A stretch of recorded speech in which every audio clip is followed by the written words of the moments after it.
जय हिंद। नमस्कार दोस्तों, स्वागत है आप सभी को आपके अपने परिवार इंडिया स्टडी पॉइंट में। चलिए आज के क्लास में देखेंगे रेलवे ग्रुप डी परीक्षा 2025 जो आप लोगों के प्रीवियस ईयर में जो रेलवे की परीक्षा में सबसे ज़्यादा बार प्रश्न जो पूछे गए हैं, प्रीवियस ईयर का क्वेश्चन आपके लिए लेकर आए हैं परीक्षा के लिए, जो आपकी परीक्षा की दृष्टि से बहुत ज़्यादा इम्पोर्टेंट है।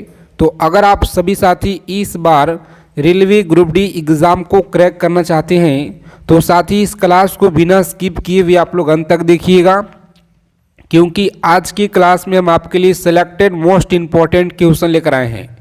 और यह जितने भी सवाल आपको कराएंगे पूरा का पूरा सवाल आपको पता होना चाहिए परीक्षा में जाने से पहले, क्योंकि लगातार यहाँ से सवाल बार बार आपके रेलवे की परीक्षा में पूछे गए हैं। तो चीज़ों को आपको अच्छे से याद रखना है। बिना देरी किए हुए क्लास शुरू करते हैं। कम समय में जितना हो सके ज़्यादा से ज़्यादा हम लोग चीज़ों को कवर करेंगे।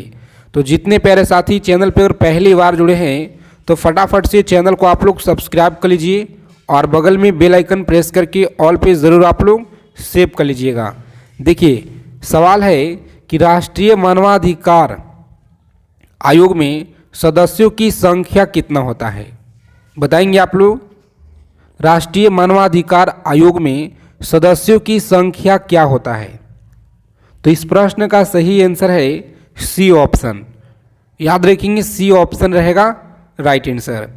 आगे देखेंगे, अगला प्रश्न है कि मौलिक अधिकार क्या है, बताएंगे मौलिक अधिकार क्या है।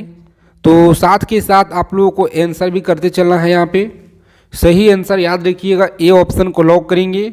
वाद्य योग्य आप लोग याद रखिएगा, वाद्य योग्य। चलिए देखेंगे नेक्स्ट क्वेश्चन। यहाँ पे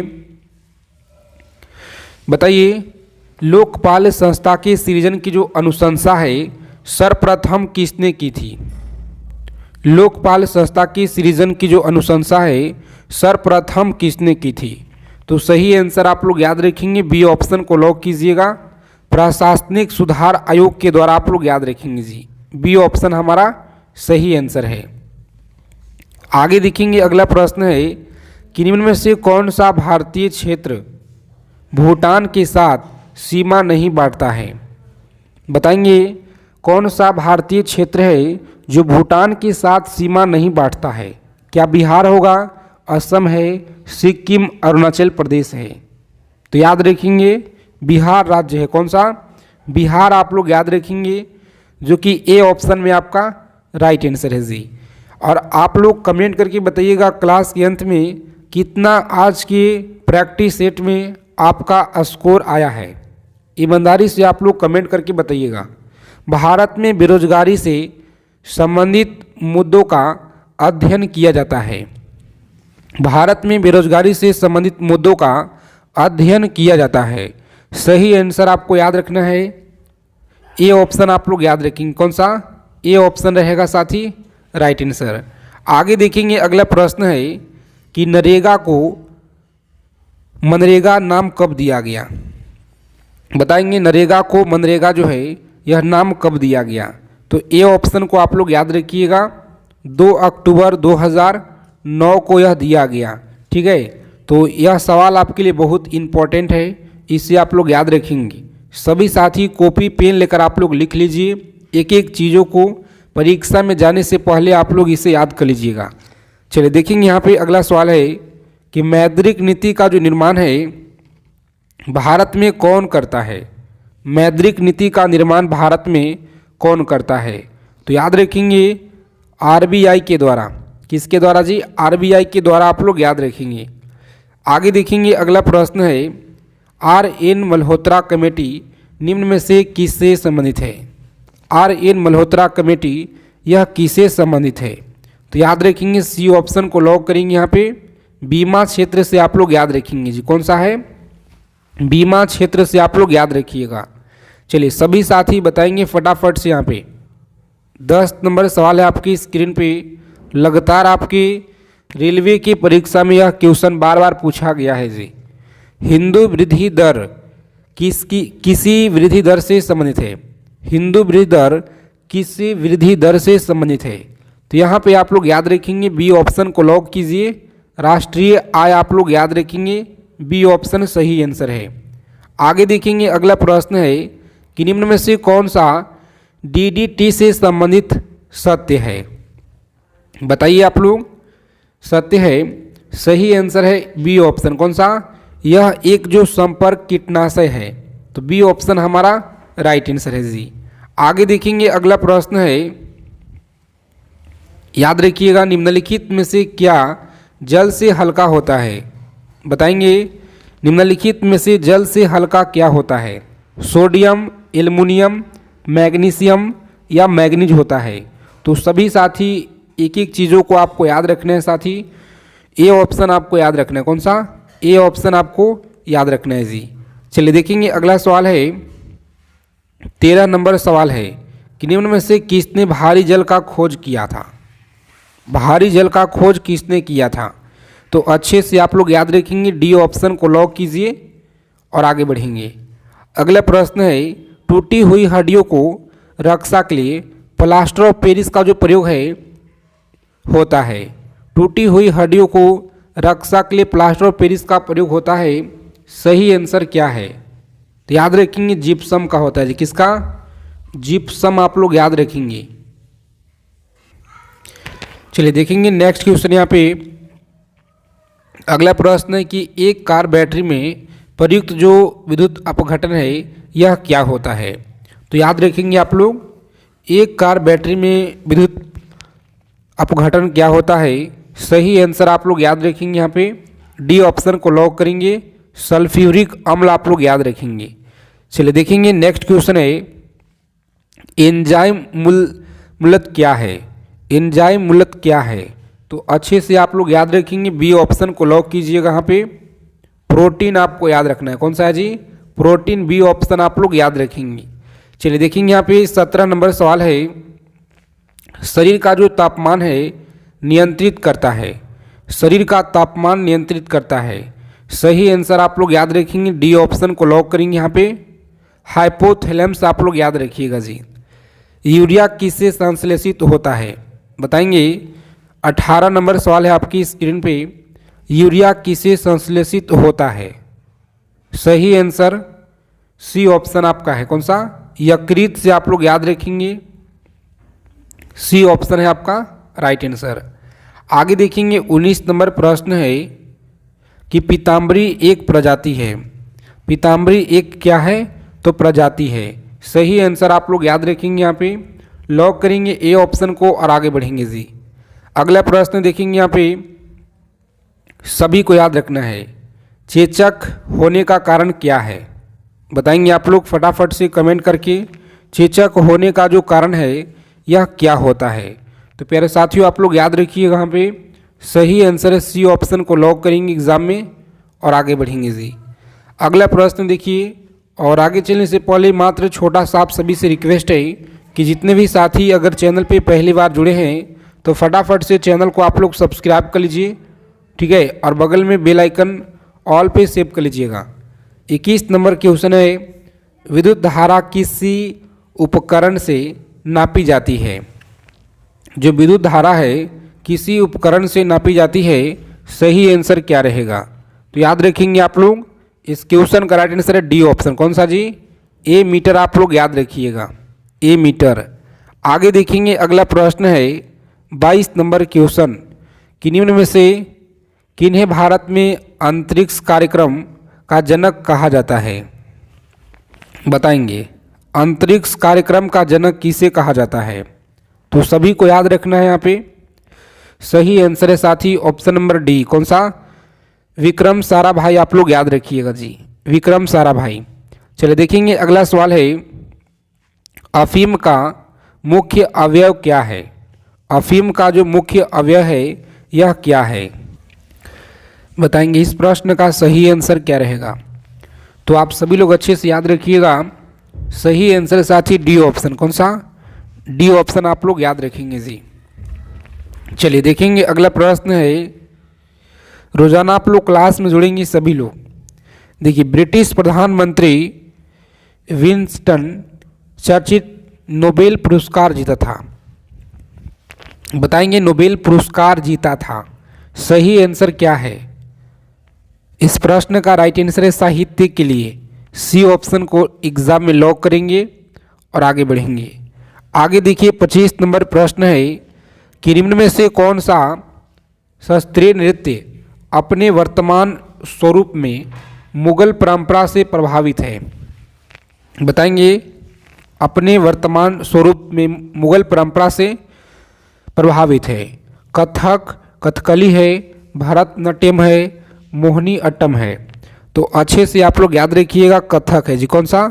कथक आप लोग याद रखेंगे। ए ऑप्शन आपका बिल्कुल राइट आंसर है। आगे देखेंगे अगला प्रश्न है 26 नंबर सवाल आपकी स्क्रीन पे कि निम्न में से कौन सा सर्वाधिक घरेलू रासायनिक प्रदूषण का कारण है। बताएंगे कौन सा सर्वाधिक घरेलू रासायनिक प्रदूषण का यह कारण है। तो सही आंसर है साथी ऑप्शन नंबर डी। कौन सा? कोयले का ना आप लोग याद रखिएगा। चलिए देखेंगे नेक्स्ट क्वेश्चन है 27 नंबर सवाल है कि निम्न में से किस तिथि को अंतर्राष्ट्रीय अहिंसा दिवस मनाया जाता है। अंतर्राष्ट्रीय अहिंसा दिवस कब मनाया जाता है? तो याद रखेंगे सी ऑप्शन रहेगा राइट आंसर। 2 अक्टूबर को आप लोग याद रखिएगा। और गांधी जयंती भी आप लोगों को याद रखना है क्योंकि सवाल यहाँ से बनते हैं। द ओपिनियन ट्रॉफी नामक पुस्तक के लेखक कौन है? बताइए द ओपिनियन ट्रॉफी नामक पुस्तक के लेखक कौन है? तो आप सभी लोग अच्छे से याद रखेंगे। साथ ही यहाँ पे इम्पॉर्टेंट क्वेश्चन है आपकी परीक्षा के लिए। लॉक करेंगे ऑप्शन नंबर ए सतसी आप लोग याद रखिएगा। आगे देखेंगे अगला सवाल है 29 नंबर प्रश्न यूनेस्को की विश्व पुस्तक दिवस 2023 का थीम क्या है। यूनेस्को की विश्व पुस्तक दिवस 2023 का यह थीम क्या है? तो याद रखेंगे बी ऑप्शन को लॉक करेंगे यहाँ पे और आगे बढ़ेंगे। अगला क्वेश्चन है यूरोपीय संघ में पहले खुले तौर पर समलैंगिक राष्ट्र प्रमुख कौन बने हैं। बताएंगे प्रमुख कौन बने हैं। तो साथियों याद रखेंगे सी ऑप्शन को लॉक करेंगे आप लोग और आगे बढ़ेंगे जी। अगला क्वेश्चन देखिए यहाँ पे अंतर्राष्ट्रीय एवरेस्ट दिवस 2023 किस तिथि को मनाया गया था। तो अच्छे से आप लोग याद रखिएगा यहाँ पे 29 मई को मनाया गया था। अगला क्वेश्चन है लिथुआनिया में भारत का अगला राजदूत किसे नियुक्त किया गया है। तो याद रखेंगे लिथुआनिया में भारत का अगला जो राजदूत है किसे नियुक्त किया गया है। तो प्यारे साथियों आप लोग याद रखेंगे यहाँ पे सही आंसर है सी ऑप्शन को लॉक करेंगे देवेश उत्तम आप लोग याद रखेंगे। कौन सा? देवेश उत्तम आप लोग याद रखिएगा जी। आगे देखेंगे अगला प्रश्न है 33 नंबर सवाल है जुलाई 2023 में रक्षा मंत्रालय ने भारतीय नौसेना हेतु कितने राफेल लड़ाकू विमानों के खरीद का मंजूरी दी हुई थी। बताएंगे खरीद को मंजूरी दी। सही आंसर क्या रहेगा। तो प्यारे साथियों आप लोग याद रखेंगे यहाँ पे सही आंसर है सी ऑप्शन। सी ऑप्शन को लॉक करेंगे एग्जाम में और आगे बढ़ेंगे। जून 2023 के लिए ICIC men's player of the month किसे दिया गया है। बताएंगे साथियों किसे दिया गया है। तो सही आंसर आप लोग याद रखेंगे। इम्पोर्टेंट सवाल है परीक्षा के लिए, बहुत ज़्यादा महत्वपूर्ण है, सभी लोग याद रखिएगा। ए ऑप्शन को लॉक करेंगे यहाँ पे और आगे बढ़ेंगे जी। कौन सा है? ए ऑप्शन आप लोग याद रखिएगा। अगला क्वेश्चन देखेंगे किस राज्य केंद्र शासित प्रदेश ने मोबाइल दोस्त ऐप लॉन्च किया है। बताएंगे किस राज्य केंद्र शासित प्रदेश ने मोबाइल दोस्त ऐप लॉन्च किया है। तो साथियों आप लोग याद रखेंगे यहाँ पे बी ऑप्शन को लॉक करेंगे जम्मू कश्मीर के द्वारा। बी ऑप्शन आपका सही आंसर है।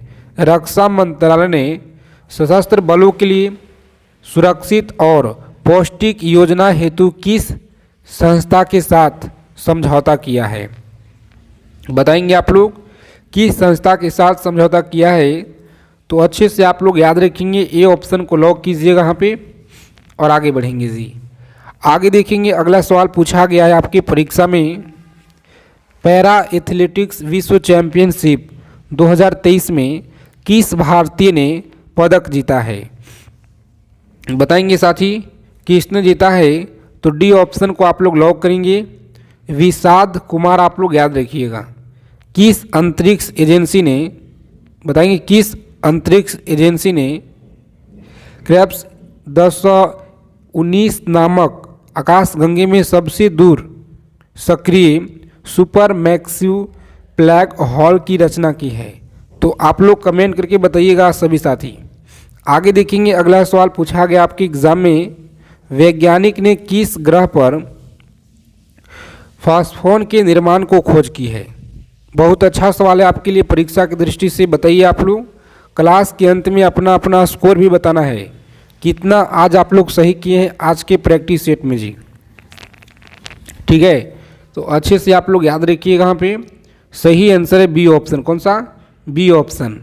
चलिए देखेंगे यहाँ पे अगला प्रश्न है कि जून 2023 में खबरों में रही जोड़ा सावल किस राज्य में पाई जाती है? तो याद रखेंगे सी ऑप्शन। कहाँ पे? सी ऑप्शन आप लोग याद रखिएगा। किस देश में पुरातत्व ने 4000 साल पुराना अभ्यारण्य की जो पता लगाया है? तो अच्छे से आप लोग याद रखेंगे। यहाँ पे ए ऑप्शन को लॉक करेंगे। नीदरलैंड आप लोग याद रखिएगा। कौन सा? नीदरलैंड। आगे देखेंगे साथी, अगला प्रश्न है, किस अंतर्राष्ट्रीय संस्था ने ट्रिपल थ्रेट रिपोर्ट की जारी की है? चलिए याद रखेंगे सी ऑप्शन। किसने? सी ऑप्शन आपका सही आंसर है। इन सारे सवालों को आप लोग अच्छे से याद रखिएगा, परीक्षा के लिए बहुत महत्वपूर्ण है। राष्ट्रीय बाल विज्ञान कांग्रेस 2023 का मेजबान शहर कौन सा है? रायपुर है, अहमदाबाद है, भोपाल है या रांची है? चलिए 4 विकल्प दिए गए हैं, बताइए आप लोग सही आंसर क्या रहेगा। तो जितने साथी बता रहे ए ऑप्शन बिल्कुल सही आंसर है जी।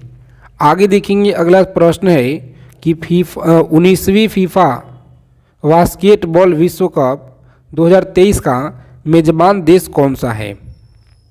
तो अच्छे से आप लोग याद रखेंगे। यहाँ पे ए ऑप्शन को लॉक करेंगे और आगे बढ़ेंगे। चलिए बहुत इंपॉर्टेंट क्वेश्चन है आपकी स्क्रीन पे, जो कि यहाँ से प्रश्न बहुत बार जो आपकी परीक्षा में अब बन सकता है चंद्रयान से।